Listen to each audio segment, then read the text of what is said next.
Découvrez un extrait exclusif de ce livre audio et profitez d'un essai gratuit sur Audible via le lien dans la description.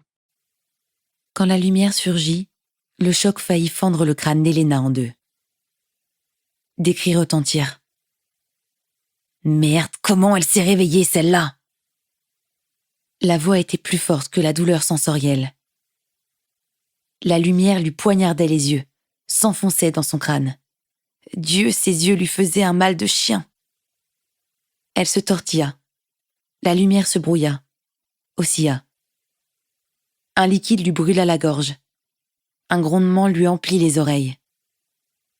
Des doigts visqueux s'enfoncèrent dans ses bras, lui frôlèrent les os, la tirèrent pour la mettre debout. De l'air frappa ses poumons.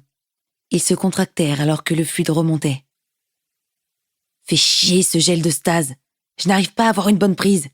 Arrange-toi pour qu'elle la ferme. Elle va se noyer toute seule. La tête d'Elena heurta quelque chose lorsqu'on la lâcha. De la pierre rugueuse écorcha ses mains. Elle se débattit aveuglément pour essayer de se redresser. Elle serra les paupières.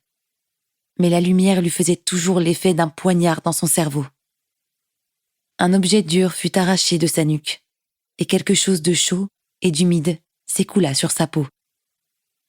Putain, comment c'est possible qu'elle soit réveillée? Quelqu'un a dû foirer son dosage. Ne la laissez pas s'éloigner. On saisit à nouveau ses bras et on la souleva du sol.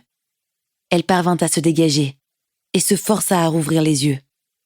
Une masse blanche aveuglante, rien d'autre en vue. Elle bondit dans cette direction. Espèce de salope, tu m'as coupé! Une douleur explosa dans sa nuque. La lumière était encore présente lorsqu'elle reprit connaissance. Elle revint lentement à elle. Elle avait l'impression d'être sous l'eau et de nager vers une surface en mouvement, inatteignable. Sa conscience revenait peu à peu. Ses paupières étaient closes, mais la lumière était perceptible à travers. C'était déjà douloureux. Elle était allongée sur une étendue dure, une table froide. Elle sentait le métal sous ses doigts. Elle percevait aussi des voix, étouffées, mais proches. Alors, une femme. Il y en a d'autres? Non. Un homme, le même que tout à l'heure. Nous avons sorti les autres. Celle-ci a juste été mal entreposée.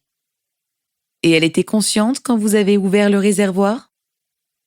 Pas qu'un peu. Elle s'est mise à hurler quand on a soulevé le couvercle et qu'on l'a tiré. Ça m'a foutu la trouille, je peux vous le dire. Willem était tellement interloqué qu'il a failli la noyer. Et quand on a fini par la sortir, elle était déchaînée. Elle m'a griffé comme une diablesse. Elle s'est débattue jusqu'à ce qu'on l'assomme.